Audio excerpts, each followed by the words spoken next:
তৃতীয় শ্রেণীর হিন্দু ধর্ম শিক্ষা। ঠিক আছে, তো এটি হচ্ছে দ্বিতীয় প্রান্তিক পরীক্ষার সাজেশন। তো দ্বিতীয় পরীক্ষা কি আসবে এবং কোন কোনগুলো পড়লে কমন পড়বে সেটি সাজেশন আজকে আমি তোমাদের দেখাবো।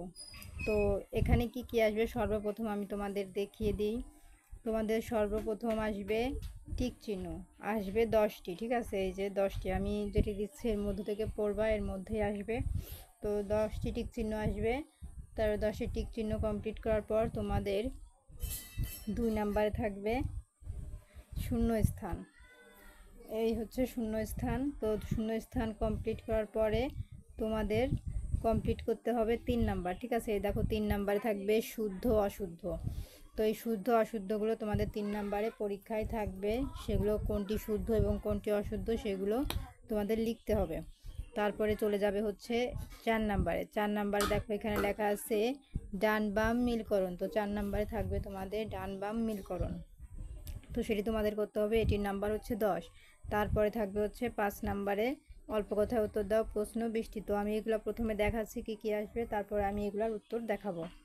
তো 5 নাম্বারে থাকবে প্রশ্ন।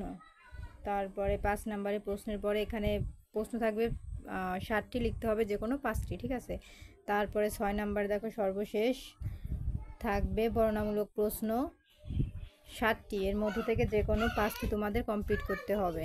তো এর মার্ক হচ্ছে এক একটা 8 নাম্বার করে, তো সর্বমোট মিলে হবে 40 নাম্বার।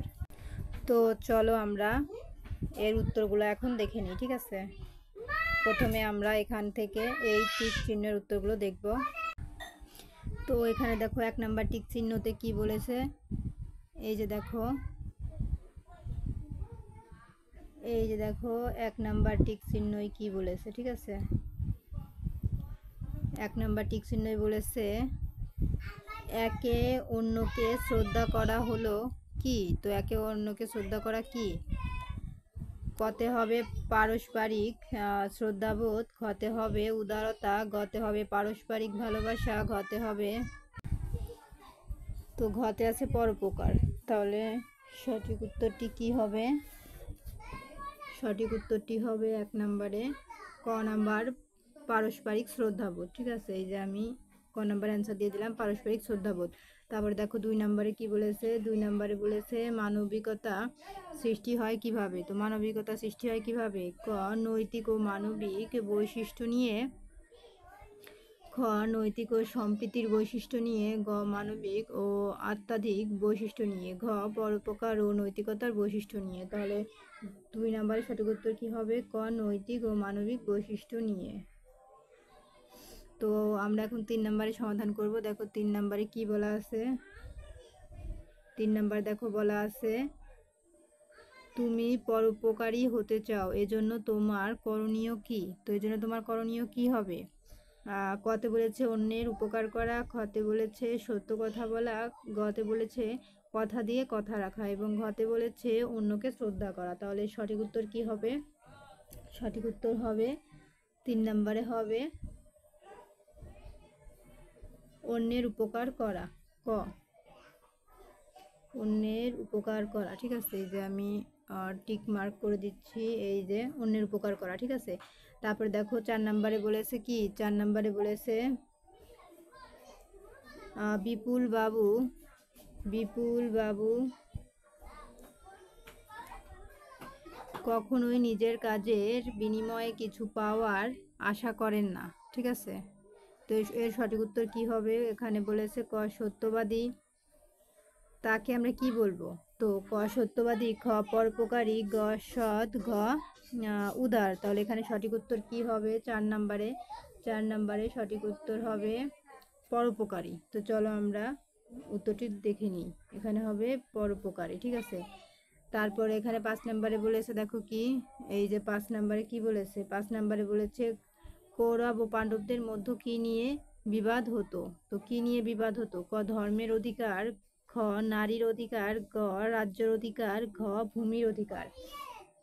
তাহলে সঠিক উত্তর কি হবে, গ রাজ্যের অধিকার। ঠিক আছে, এই যে সঠিক উত্তর গ রাজ্যের অধিকার। তারপরে দেখো 6 নম্বরে বলেছে বিশেষ চাহিদা সম্পন্ন শিশুর বৈশিষ্ট্য কোনটি? ক কানে শুনতে না পারা, খ হাঁটতে পারা, গ দেখতে পারা, ঘ কথা বলতে পারা। তাহলে সঠিক উত্তর কি হবে? কানে শুনতে না পারা, এই হবে ক নাম্বার। ঠিক আছে, তো আমাদের কিন্তু 6 নাম্বার পর্যন্ত কমপ্লিট। এখন আমরা 7 থেকে 10 পর্যন্ত সমাধান দেখাবো টিক চিহ্নর। তো চলো আমরা উত্তরটি দেখে নেই।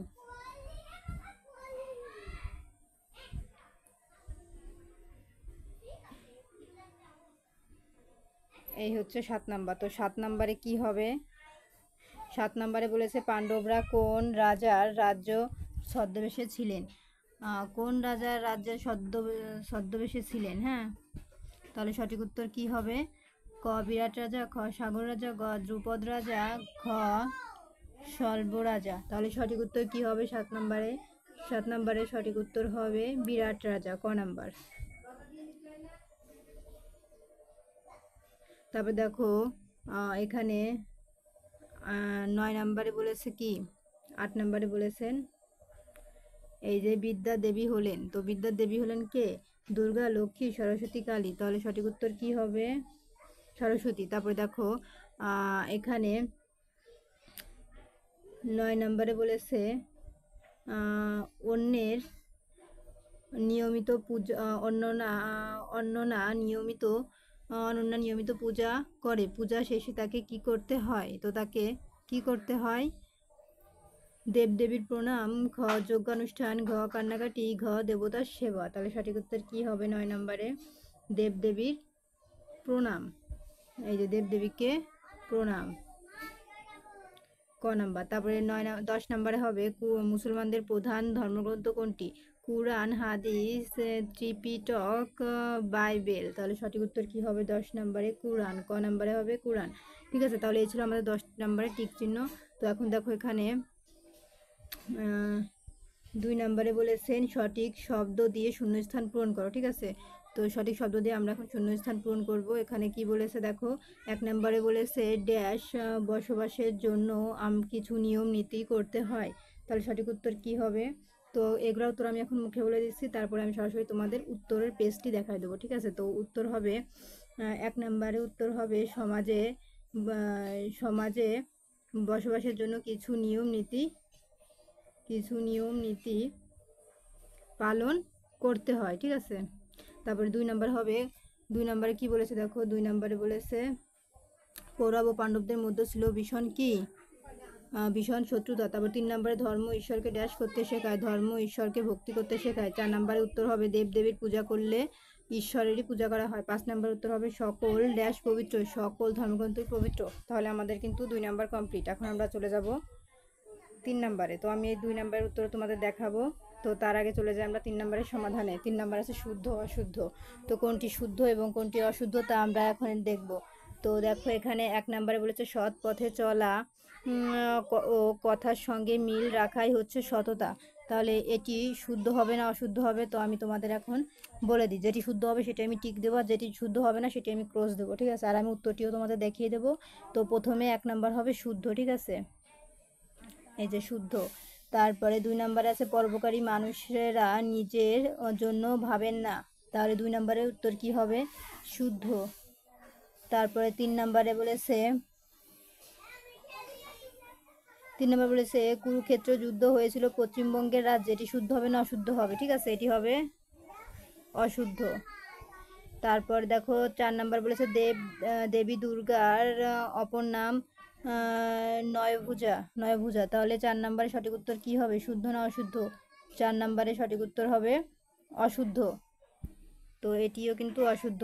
তারপরে কুরআন প্রথম উর্দু ভাষায় লেখা হয়। তাহলে এটি শুদ্ধ হবে না অশুদ্ধ হবে? এটি হবে অশুদ্ধ। ঠিক আছে, তাহলে শুদ্ধ হবে মাত্র এই দুটি। তো চলো আমরা এখন এখানে 4 ও 5 নাম্বার মিল করি। এখানে আছে ডান বাম মিলকরণ। তো একে বলেছে সমাজে বসবাসের জন্য ড্যাশ। ঠিক আছে, তো সমাজে বসবাসের জন্য কি হবে? তো আমরা উত্তরটি এখন লিখব।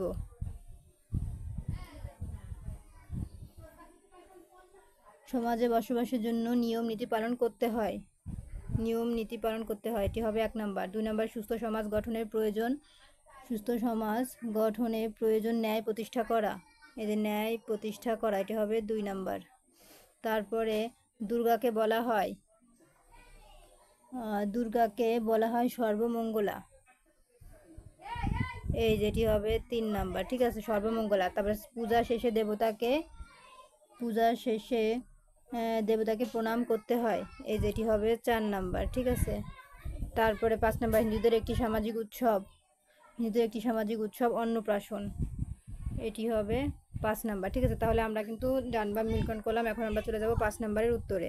তো চলো আমরা 5 নাম্বার উত্তরে কি আছে। তো এই 5 নাম্বার এবং 6 নাম্বারের উত্তর আসলে এখানে লিখে দেই না, আমি সরাসরি তোমাদের গাইডের পেজ নাম্বার বলে দিব পিক সহকারে, ওইখানে দেওয়া আছে 5 নাম্বারের প্রশ্নের উত্তর কত পেজে আছে, কত নাম্বারে আছে, এবং 6 নাম্বারের উত্তর কত পেজে এবং কত নাম্বারে আছে। তো চলো আমরা উত্তরটি দেখে নেই। তো এই যে দেখো 1 নাম্বারে যে টিক চিহ্ন আমি বলেছিলাম, সেই টিক চিহ্নের উত্তর এখানে দেওয়া আছে, 1 নাম্বার উত্তর। তারপরে 2 নাম্বারে যে আমি শূন্যস্থান বলেছিলাম, সেই শূন্যস্থানের উত্তর এই যে দেওয়া আছে। 3 নাম্বারে কোনটি শুদ্ধ অশুদ্ধ সেটির উত্তর এখানে দেওয়া আছে, এবং 4 নাম্বারে ডান বাম মিলকরণ সেটির উত্তর এখানে দেওয়া আছে। তোমরা এগুলো স্ক্রিনশট দিয়ে নাও। ঠিক আছে, এবং 5 নাম্বারে যে বললাম না যে সংক্ষিপ্ত প্রশ্ন, এটি হবে এই বইয়ের অধ্যায় 1-এর। হ্যাঁ, এই যে এটি হবে অধ্যায় 3-এর পরিচ্ছেদ 1। হ্যাঁ, অল্প কথায় উত্তর দাও, প্রশ্ন নম্বর 3। তো অধ্যায় 3-এর পরিচ্ছেদ 1, 3 নাম্বার প্রশ্নে আছে, 3 নাম্বার প্রশ্ন আছে। তো তোমরা ওটি উত্তর গাইড থেকে দেখে নিও। তারপরে 2 নাম্বারে হবে 3 অধ্যায়। ঠিক আছে, অধ্যায় 3 পরিচ্ছেদ 4 অনুশীলনী প্রশ্ন 3-এ আছে। তারপরে পরবর্তী প্রশ্ন আছে অধ্যায় 4 পরিচ্ছেদ 1। হ্যাঁ, প্রশ্ন নম্বর 1। ঠিক আছে, তো আমি আর পড়লাম না, তোমরা উত্তরটি খুঁজে নিয়ে, এগুলো তো তোমরা জানোই। তারপরে 6 নাম্বারে যে বর্ণনামূলক প্রশ্ন আছে, তার উত্তর কোথায় পাবা? এই যে এখানে দেখো দেওয়া আছে, এই যে আমি তোমাদের দেখিয়ে দিচ্ছি, এই যে দেখো দেওয়া আছে, এই যে অধ্যায় 3 পরিচ্ছেদ 1 বর্ণনামূলক প্রশ্ন 2 নম্বর দেখো। ঠিক আছে, তারপরে এখানে দেখো দ্বিতীয় প্রশ্নটি তোমরা কোথায় পাবা? এই যে 3 অধ্যায় পরিচ্ছেদ 2 বর্ণনামূলক প্রশ্ন 1 নাম্বার দেখো। ঠিক আছে, তো এইগুলো তোমরা বই থেকে নিয়ে উত্তরগুলো দেখে নিও। তো এই ছিল আজকের মতন সমাধান। তো পরবর্তীতে অন্যান্য সাবজেক্টের সাজেশন দেখার জন্য অবশ্যই সাবস্ক্রাইব মাই চ্যানেলে। দেখো আমি প্রত্যেকটি সাজেশন দিয়েছি, তো অন্যান্য সাজেশন দেখার জন্য অবশ্যই চ্যানেলটি সাবস্ক্রাইব করে পাশে থাকবে। ধন্যবাদ।